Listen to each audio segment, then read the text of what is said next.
G'day, g'day, how you going? What do you know? We'll strike a light. G'day, g'day, and how you going? Just say g'day, g'day, g'day, and you'll be right. Now we come to the portion of the service before we do our Bible study that we address some end times news and trends that are happening around the world as it relates to Bible prophecy. And again, as you watch and see what's happening all over the place, all over the world, and the news that's happening, it's interesting that the times that we're living in. One of the news items that wasn't that big of a deal, but it was potentially a devastating blow, is the Palestinian president, Abbas, had one of those health scares, underwent emergency heart procedure on Thursday after suffering exhaustion and chest pains and was discharged from the hospital. But the scare raises concern because he's 81 years old and they don't have a replacement for him. But there's a couple guys that there's scenarios in who could replace him, which could create a whole nother devastating situation for Israel, because you know Palestine wants to take over Israel, and of course you have Iran backing the Hamas terrorist group, funding it, bringing arms and weapons to them. So this could have been a potential very game changer for the Middle East and for Israel and of course Palestine. On another issue with Israel, the Special Security Council session settlements the obstacle to peace, according to Ynet News. So the Palestinian initiative of convening an informal Security Council meeting condemning Israel's settlements expect to proceed request to extract resolution against Israel. And Israel's UN ambassador, again, he's seen all the things that are going on, and it doesn't take a rocket scientist to see how the world and the UN is against Israel. The Palestinians are using international community to harm Israel. So it's that whole push, and of course that whole two-state solution is what people are trying to propose. And so it's just interesting to see how this next UN, they've got a new UN Secretary General and a new UN President as well, and their push and their agenda there. On another issue with dealing with Russia, according to Yahoo News, they're telling its citizens to prepare for a nuclear war with the West. So they warned their citizens in a nuclear war, and they had a drill not too long ago, but they told them that the nuclear war with the West could be imminent and sparked by clashes in the Middle East. And part of that clash, again, Russia had warned the U.S. that not to intervene in Syria, otherwise they threatened to shoot down any airstrike attempts. So again, it's getting that much more volatile in the situation there, the intensity between the nations. And but the officials in Russia said on Friday that they have underground shelters within Moscow that could house about 12 million people, enough for the entire city of Moscow. So they're getting things ready. It could be hype, but again, the instability of what's going on in the government there. On a separate issue, we've talked about the economic crisis or potential crisis that's going to happen. This last week there was a report out of Fox Business that the IMF, which is the International Monetary Fund, the global debt tops $152 trillion. So this is take all the countries' debt, again, the 19 plus trillion dollars the U.S. has, all the countries around the world, it's $152 trillion. So very interesting what's going to happen with the scenario. And they're also even encouraging countries to continue to spend more to try to boost the flagging growth if they can afford it.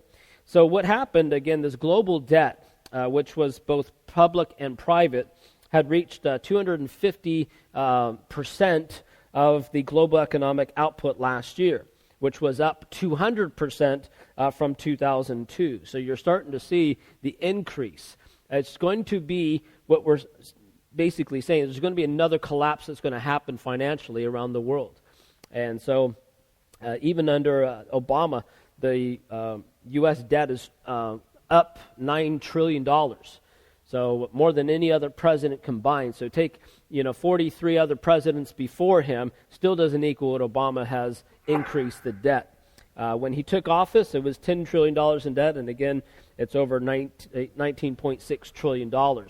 So it's hard to recover. You're never going to pay this thing back. So there's going to be eventually a wipeout upon this debt. There's going to be a new global government that's going to have a new economic system, and where everyone's under control over it.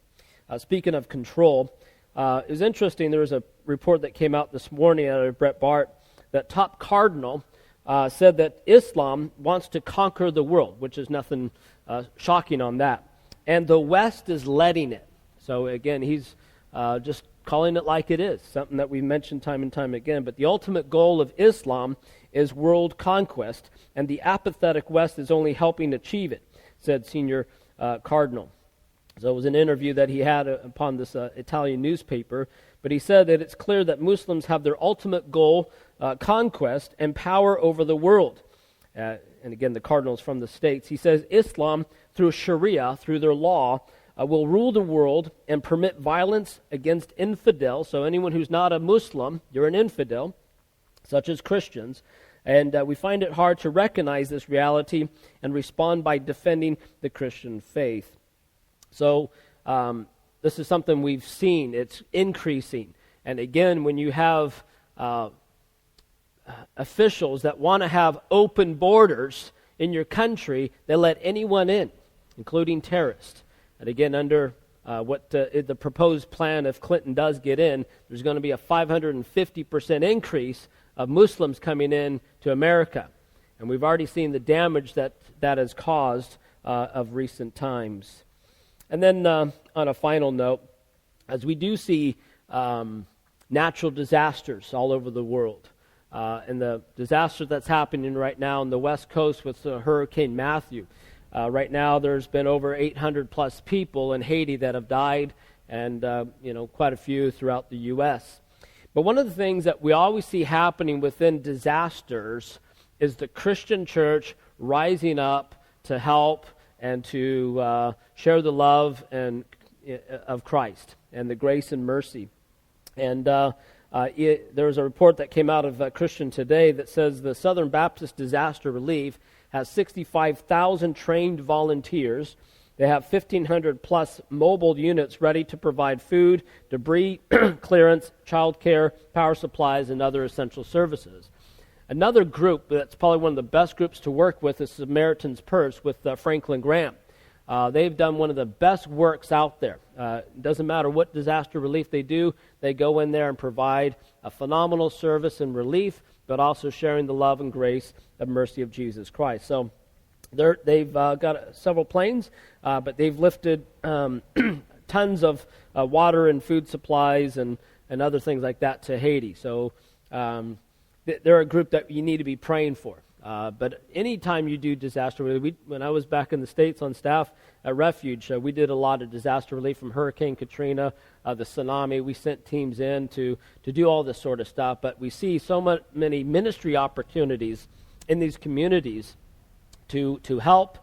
We've seen churches being planted in the midst of all this as well to provide the care and the love and the support that is needed.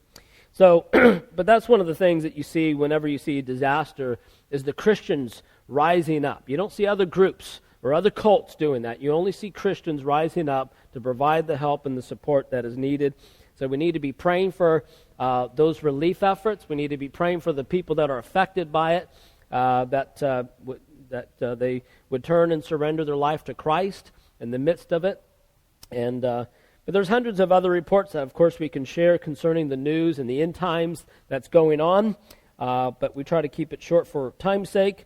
But these are some things just to keep you in the loop of things. And that concludes today's update.